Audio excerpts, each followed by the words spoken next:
Braintree District Museum presents Hidden Histories, the untold stories of the women that shaped Essex, in collaboration with the University of Essex History Department.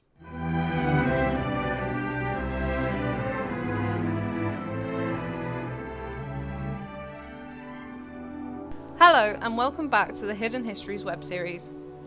I'm Eve Garner, and in this episode I'll be detailing the life and times of a true icon of the Braintree district, Katherine Mina Courtauld.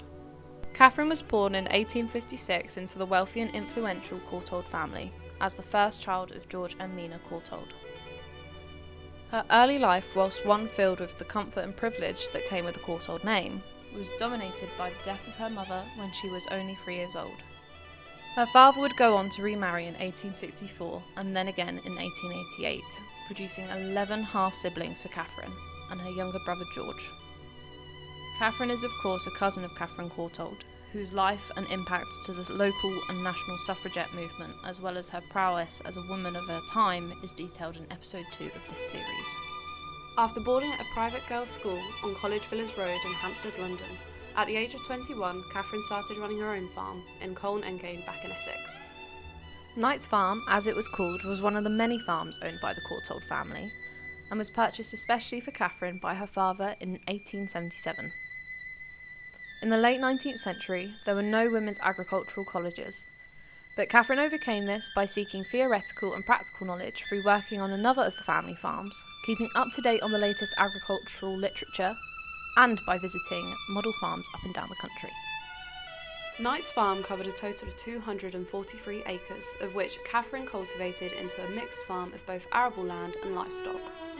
This included 160 acres of grains, legumes and forage crops, a small dairy herd of Jersey and Black Galloway cows, a flock of sheep, pigs, poultry and 11 acres of prime orchards.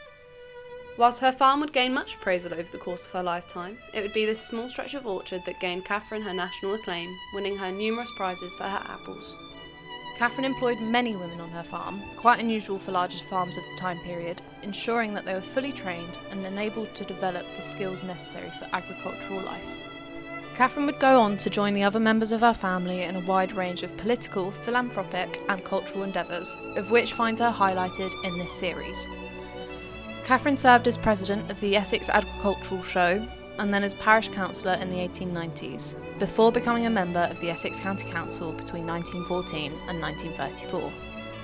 In the 1920s, she funded the building of a village hall in Colne Endgame and dedicated the project to her father. Katherine would also fund the restoration of the bell tower of St Andrew's Church, as well as other smaller projects in the local area.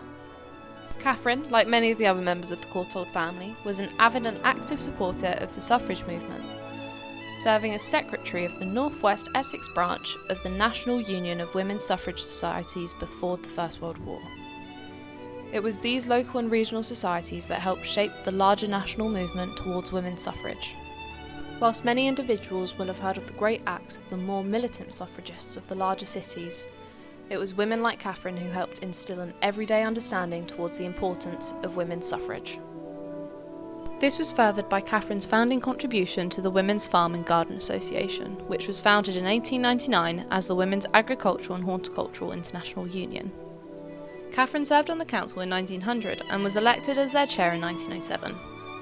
By 1921, the year of which the union changed to its current name, also shortened to the WFGA, it cemented its position as the foremost organisation advertising educated women on training opportunities and employment vacancies in farming and other relevant fields.